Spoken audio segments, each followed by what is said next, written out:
it's Selena, and in today's video we are going to be reading a book called Giraffes Can't Dance. Ready? This one's a good one. Giraffes Can't Dance by Giles, Andreae, and Guy Parker Reese.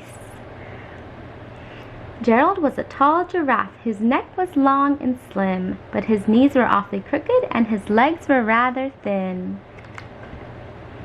He was very good at standing still and munching shoots off trees, but when he tried to run around, he buckled at the knees. Now every year in Africa, they hold the jungle dance, where every single animal turns up to skip and prance. And this year when the day arrived, poor Gerald felt so sad, because when it came to dancing, he was really very bad. The warthogs started waltzing and the rhinos rock and rolled. The lions danced a tango that was elegant and bold. The chimps all did a cha-cha with a very Latin feel, and 8 baboons then teamed up for a splendid Scottish reel. Gerald swallowed bravely as he walked toward the floor, but the lions saw him coming and they soon began to roar. "Hey, look at clumsy Gerald," the animals all sneered. "Giraffes can't dance, you silly fool. Oh, Gerald, you're so weird." Gerald simply froze up. He was rooted to the spot. "They're right," he thought. "I'm useless. Oh, I feel like such a clot."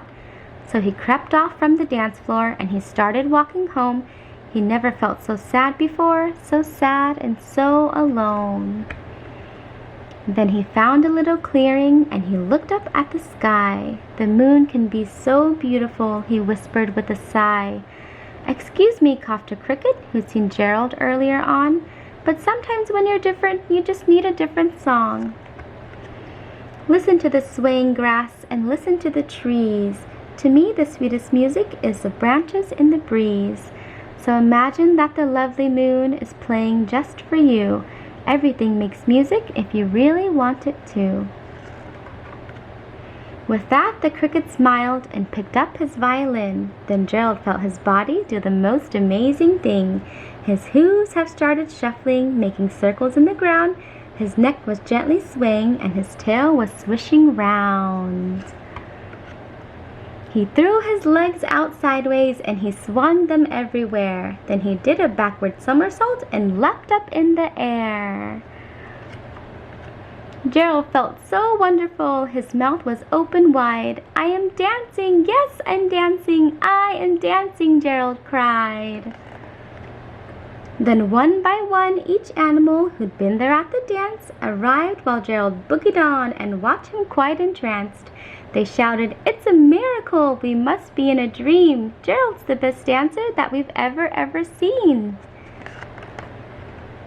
"How did you learn to dance like that? Please, Gerald, tell us how." But Gerald simply twirled around and finished with a bow. Then he raised his head and looked up at the moon and stars above. "We all can dance," he said, "when we find the music that we love." The end. Thanks for watching. Bye.